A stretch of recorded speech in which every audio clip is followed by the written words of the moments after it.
Chapter 4. Paranoia doesn't mean you're wrong. The lieutenant entered with another plainclothes detective and several uniforms. Sanders looked at the body from different angles while the other detective walked over by me. The lieutenant had a couple of uniforms start knocking on doors while he had others block off the body. Then he came over to me and told the other detective to pick up my gun with a handkerchief. "Geez, Watcher," said Lieutenant Sanders, "I know I told you to keep your gun handy, but I didn't expect you to shoot someone before we got together this evening." "Wasn't my idea, Lieutenant. I was perfectly willing to talk to the man, but clearly he had other ideas. Tried to break in earlier, so I suspect there was something in here he wanted to get his hands on real bad." "How did you know it was him? Could have been someone else. Did you smell him?" "I passed him by in the elevator and got more of a whiff than I wanted. When I got to the door, the odor was really strong, and there were jimmy marks on the door jamb. I wasn't sure if he was going to come back or not, so I got the Colt and loaded it. I heard someone at the door and started out to see who it was. He broke in and was raising his piece. I chose not the one to end up dead." "How do you know he's giving you the right scoop, Lieutenant? Maybe he shot first," said the detective with Lieutenant Sanders. "I did shoot first. I wasn't going to wait and see why he was raising his weapon. He was breaking in and I was in his way," I replied.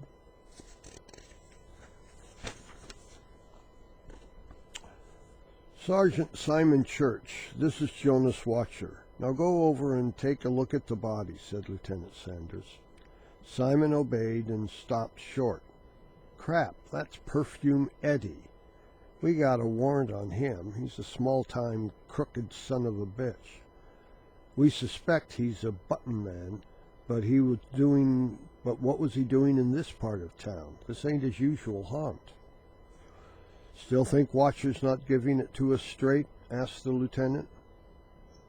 "Maybe they was in it together." Simon wasn't going to let go. "In what together?" "Simon, try not to think. Just go down to the lobby and see to it that the coroner gets up here into the right place. I don't want someone having a heart attack if he knocks on the wrong door." Then he turned to me. "It almost happened once. Someone answered the door. He said he was the coroner and asked where the dead body was. The poor sap almost provided him one. Let's go, you and me, back into the office. I know you haven't done any sleuthing, and it's been a little more than an hour since we last talked, but maybe we can figure out why this mug was here. Actually, I have a file that might be part of this, something that turned up before I was at the precinct." I opened up the secure drawer and retrieved Mrs. Stanton's file, sans the check. Then we settled down into the client chairs to go through it. The lieutenant didn't seem to know everything. I tossed the file onto the desk and we sifted through the papers. It was a detailed report from National Investigators, Inc., a high-end detective agency. They had operatives, not techs. They were big back east and were moving to the west coast. Their aim was to take on the Pinkertons and to be the big gorilla in the industry. The report was that Martin Stanton, Mrs. Stanton, Martin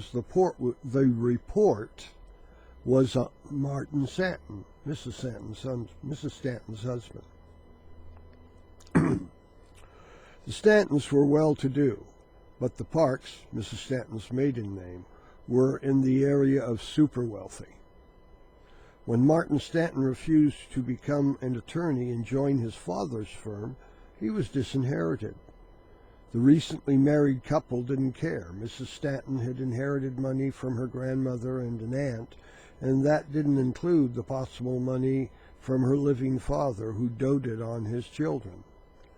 Stanton wanted to be an artist, and he actually had some talent, but he was studying more and painting less. Apparently he was more interested in his models. One day, he up and disappeared.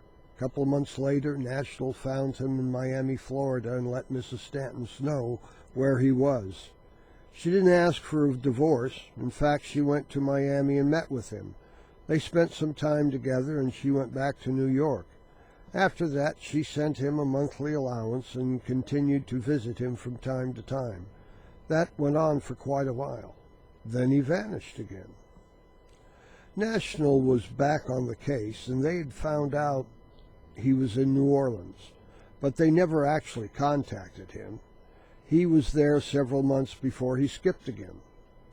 It took National another couple of months to find him again, this time in Los Angeles. Elizabeth Stanton had to be the most persistent woman there was, or maybe she was just gullible. She sent him money in Los Angeles, but in fact, she hadn't seen him since Miami. When he moved to San Francisco, he let her know where he was going, but gave no actual forwarding address. He told her that she could get in touch with him at general delivery at the main post office. Now she's in San Francisco to do what? I stared at the lieutenant. Suddenly his eyes got really big.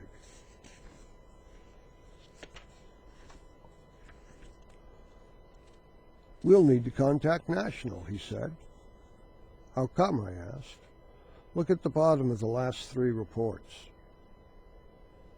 They were all signed off by senior operative National named Sam Parrish.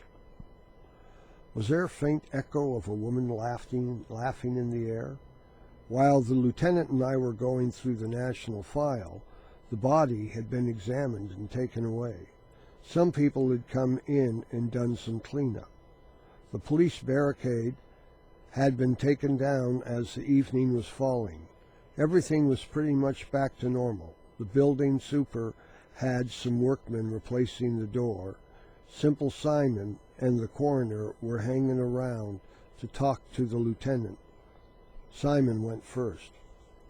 The uniforms and I talked with the other tenants, and other than their concern to get back to business, we didn't get much. The secretary down the hall seen the guy trying to break in, and she ducked away before any of the shots were fired. She did put in a call to the police, and we have it recorded. Looks like the Seamus's version of things is fairly accurate. That must have been hard for him to admit. The coroner started to give Lieutenant Sanders the details, but Sanders kept interrupting him. The cause of death was, the coroner started to say. Yeah, 244 slugs in the heart, said the lieutenant. The coroner sighed. He had been drinking. Did you know that? No, I couldn't smell anything over the perfume. I guess I got closer to his mouth than you did, said the coroner. That's not something I want to let get around, Doc, said the lieutenant. The coroner harumphed. He had been in a fight recently. I suspect he won. You might want to look for the loser. The lieutenant looked at me.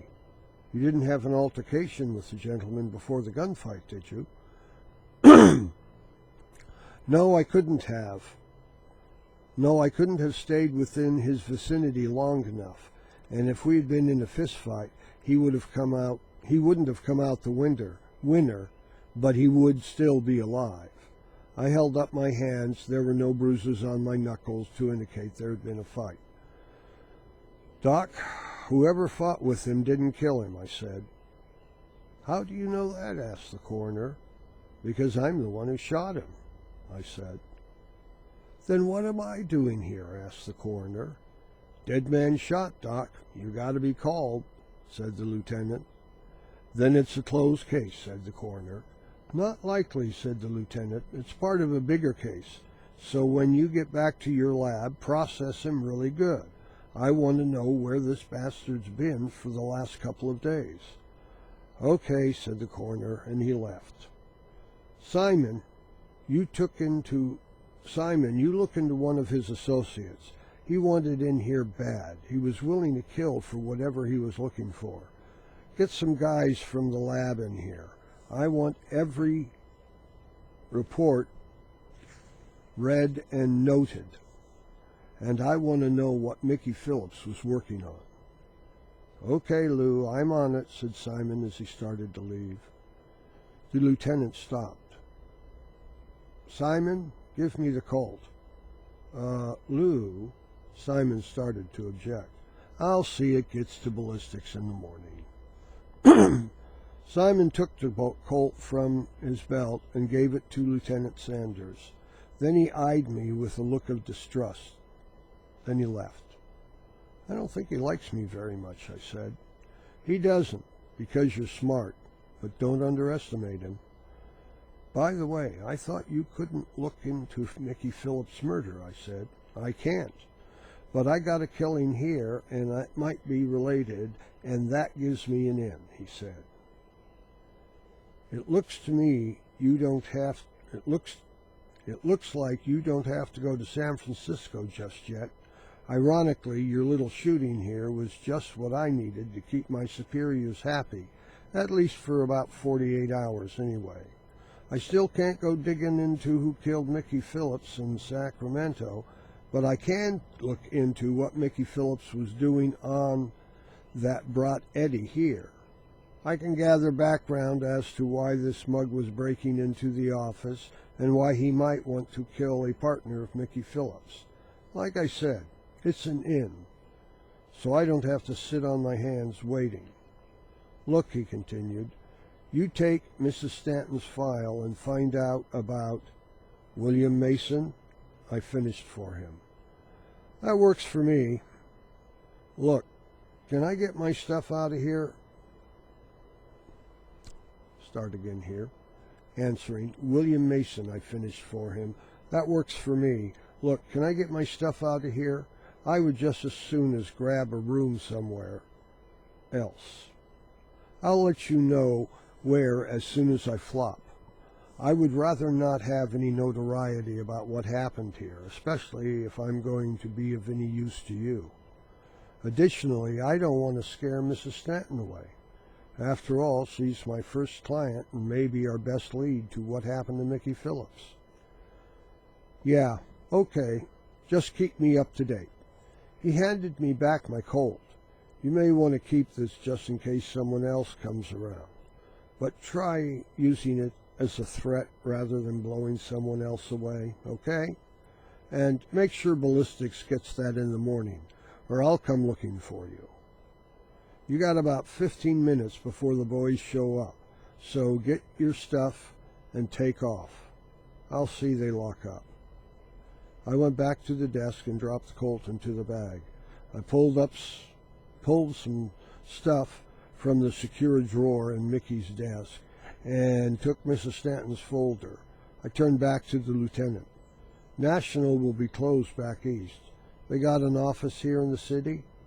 Yeah, it's small, but I'll get you the information on it. Maybe they'll give you a lead to William Mason. I smiled and nodded. There was a residential hotel a couple of blocks away. I decided to go there. It was close to the office and the precinct, and right now that was just what I needed. I wanted a drink, but that was not going to happen. It would be the kind of stupid move that would probably cost me my life.